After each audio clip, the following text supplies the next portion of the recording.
नमस्कार मंडळी, श्री स्वामी समर्थ. स्वागत आहे तुमचं माझ्या यूट्यूब चॅनलवरती. आजचा दिवस तुम्हा सर्वांना खूप छान, सुखाचा, समाधानाचा जाऊ देत, हीच मी स्वामींच्या चरणी प्रार्थना करते आणि आजच्या या नवीन व्हिडिओला सुरुवात करते. पण त्या अगोदर तुम्ही माझ्या चॅनलवरती जर नवीन असाल तर चॅनलला पण लगेच सबस्क्राईब करा आणि कमेंटमध्ये श्री स्वामी समर्थ लिहायला अजिबात विसरू. उद्या 19 मार्च म्हणजे गुरुवारी गुढीपाडवा साजरा होणार आहे आणि गुढीपाडवा हा सण नववर्षाचा पहिला सण मानला जातो, कारण या दिवसापासून मराठी नववर्षाची सुरुवात होते. गुढीपाडवा चैत्र शुद्ध प्रतिपदेला साजरा केला जातो आणि हा दिवस साधा नव्हे तर 3.5 शुभ मुहूर्तांपैकी एक महत्त्वाचा दिवस मानला जातो, कारण या दिवशी आपण जे काही महत्त्वाचे काम किंवा उपाय करतो ते यशस्वी होतं आणि आपल्याला त्याचं फळ हे लवकरच प्राप्त होतं. धार्मिक दृष्ट्या सांगायचं झालं तर असंही मानलं जातं की ब्रह्मदेवांनी या गुढीपाडव्याच्या दिवशी विश्वाची निर्मिती केली आणि सत्ययुगाला प्रारंभ झाला. तसेच प्रभू श्रीरामांनी रावणाचा पराभव करून अयोध्येमध्ये परतल्यावर लोकांनी गुढ्या उभारून त्यांचं स्वागत केलं आणि म्हणून अनेक ठिकाणी गुढीला भगवा झेंडा लावला जातो. गुढी उभारणं म्हणजे विजय, सुख, समृद्धी आणि नवचैतन्याचं प्रतीक मानलं जातं. त्यामुळे आपण प्रत्येक जण गुढीपाडव्याच्या दिवशी घरासमोर गुढी उभारतो आणि नववर्ष हे सुखाचं, समाधानाचं आणि आनंदाचं भरभरून जाऊ दे अशी प्रार्थना करतो. या दिवशी आरोग्याची नवीन सुरुवात करण्यासाठी कडुलिंबाची पानं आणि साखर खाल्ली जाते. तसेच घरातील प्रत्येक स्त्री साडी किंवा नवीन ड्रेस परिधान करून गुढीची पूजा करते आणि गुढीला साडी घालणं किंवा योग्य रंगाची साडी नेसून गुढीची पूजा करणं हे अत्यंत शुभ मानलं जातं, कारण ज्योतिषशास्त्रानुसार प्रत्येक रंगाचा आपल्यावर विशेष परिणाम होतो. तो मानसिक शांतता, सकारात्मक ऊर्जा आणि दैवी शक्ती प्रदान करतो. त्यामुळे योग्य रंगाचा उपयोग केल्यास नववर्ष हे सुख, समाधान आणि उत्तम आरोग्य घेऊन येतं आणि घराची भरभराट होते.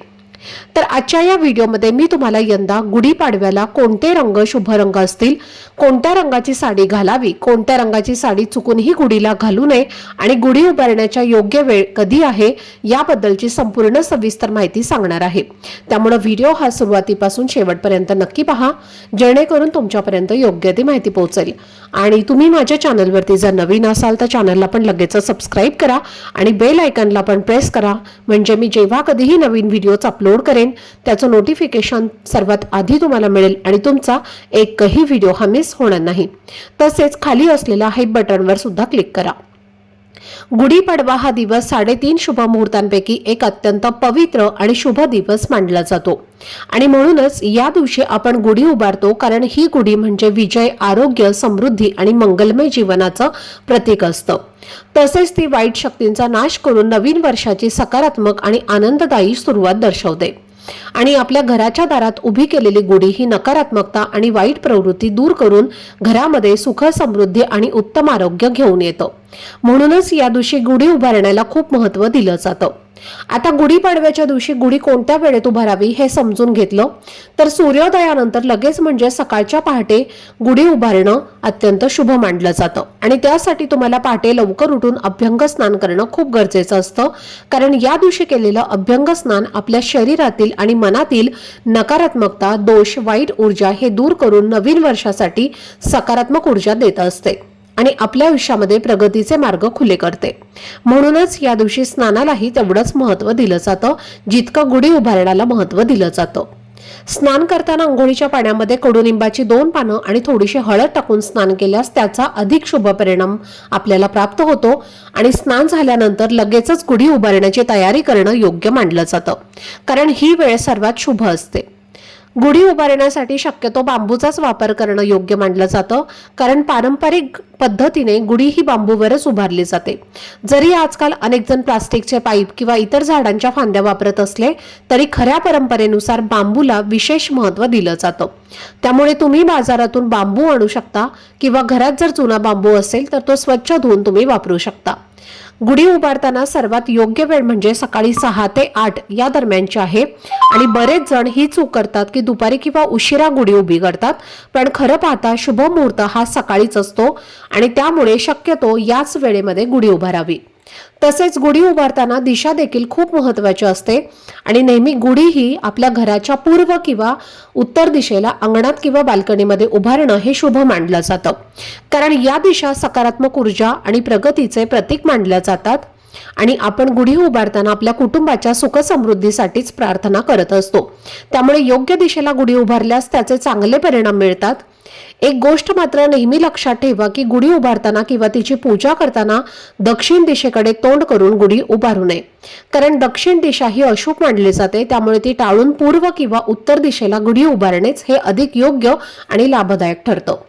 आता जर तुम्ही घरासमोर गुढी उभारत असाल तर एक महत्त्वाची गोष्ट लक्षात घ्या की गुढी ही घराच्या उजव्या बाजूला उभारणं अधिक शुभ मानलं जातं, कारण अनेक जण गुढी मधोमध किंवा डाव्या बाजूला उभारतात।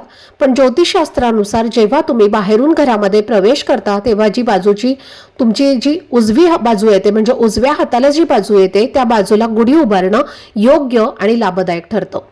गुढी उभारताना फक्त कडुनिंबाची पानंच वापरली जात नाही, तर गुढी सजवण्यासाठी नवीन वस्त्र, कडुनिंबाची पानं, फुलांचा हार, साखरेच्या गाठी, रेशमी कापड आणि आंब्याची पानं अशा विविध वस्तूंचा उपयोग केला जातो आणि या सर्व वस्तूंमुळे गुढी अधिक शुभ आणि पूर्णत्वाला जाते।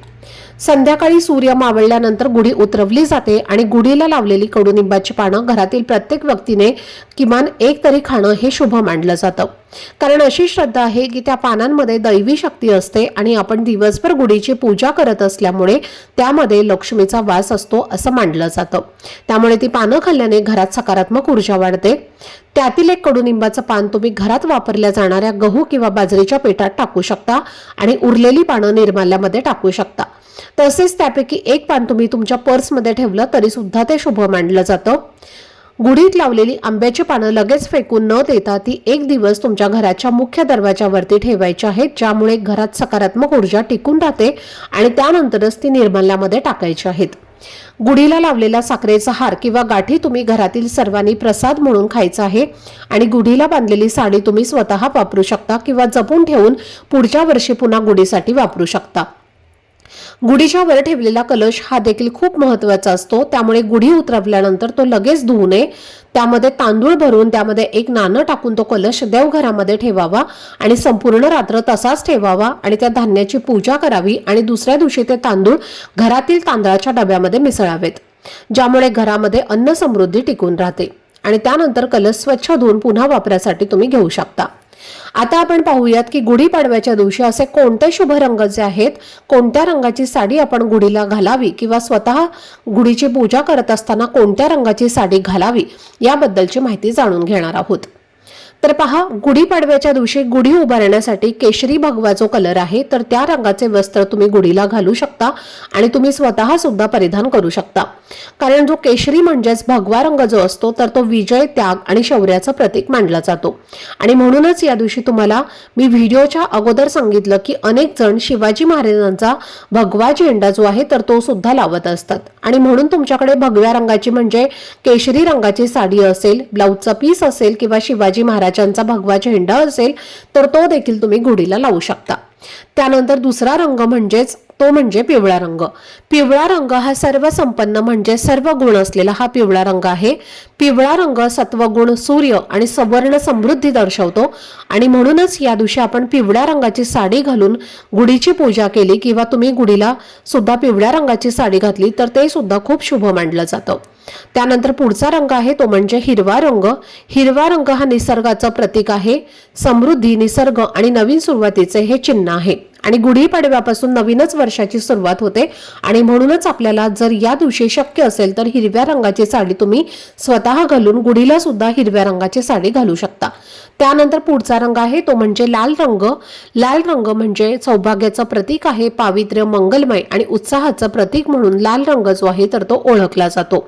सौभाग्यवतींसाठी लाल रंग हा अतिशय पवित्र आणि शुभ असतो आणि म्हणूनच या दिवशी तुम्ही लाल रंगाची साडी सुद्धा नेसू शकता आणि गुढीला सुद्धा तुम्ही लाल रंगाची साडी जी आहे तर ती वापरू शकता।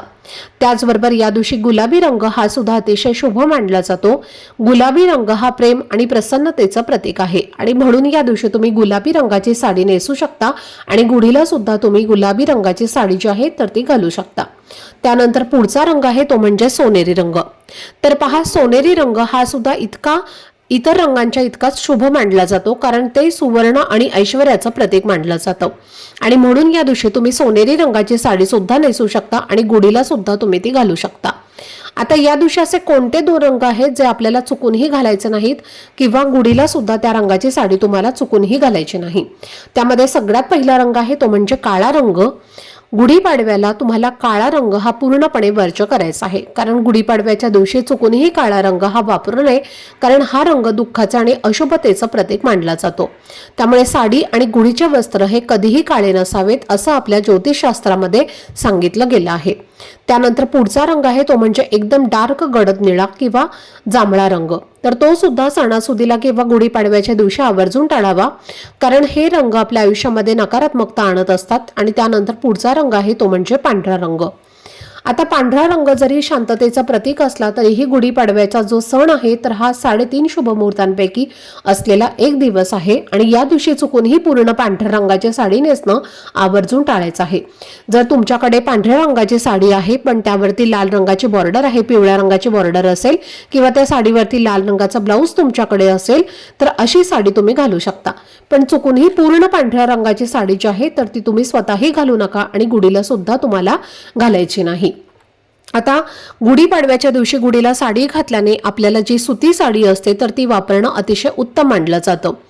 जर तुमच्याकडे सुती धाग्याची साडी असेल ना तर तीच तुम्ही गुढीला घालायची आहे। त्याचबरोबर या दिवशी गुढीला कोणता नैवेद्य दाखवावा तर पहा, या दिवशी तुम्हाला गुढीला नैवेद्य दाखवताना जो आपल्या घरामध्ये तुम्ही गोडधोड पदार्थ बनवणार आहे तर तोच तुम्हाला गुढीला नैवेद्य म्हणून दाखवायचा आहे।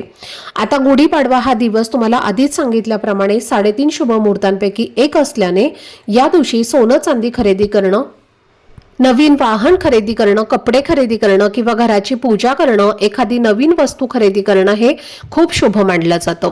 या दिवशी आपण ज्या पण वस्तू खरेदी करतो त्या आपल्याकडे अखंड राहतात। जर या शुभ मुहूर्तावरती आपण या वस्तू जर खरेदी केल्या तर आपल्याला त्या कधीही मोडण्याची किंवा विकण्याची वेळ सुद्धा येत नाही, इतकं महत्त्व या गुढीपाडव्याच्या दिवशी दिलं जातं। तसेच गुढीपाडव्याच्या दिवशी मुख्य प्रवेशद्वारावर तुम्हाला आंब्याच्या पानांचं तोरण हे आवर्जून लावायचं आहे।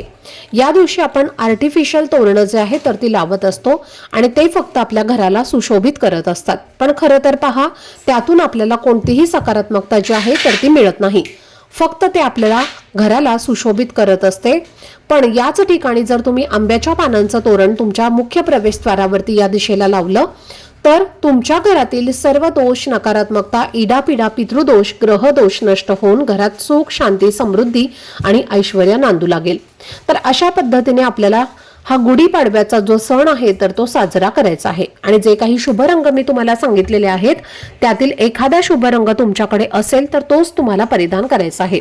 गुढीला सुद्धा तुम्हाला तोच परिधान करायचा आहे आणि सांगितल्याप्रमाणे तुम्हाला सर्व नियमांचं पालन जे आहे तर ते करायचं आहे। तर ही अत्यंत महत्त्वाची माहिती मला तुमच्यासोबत शेअर करायची होती। आजचा हा व्हिडिओ जर तुम्हाला आवडला असेल, माहितीपूर्ण वाटला असेल तर व्हिडिओला लाईक, शेअर आणि चॅनलला सबस्क्राईब नक्की करा। भेटूयात पुढच्या व्हिडिओमध्ये, तोपर्यंत सर्वांना श्री स्वामी समर्थ।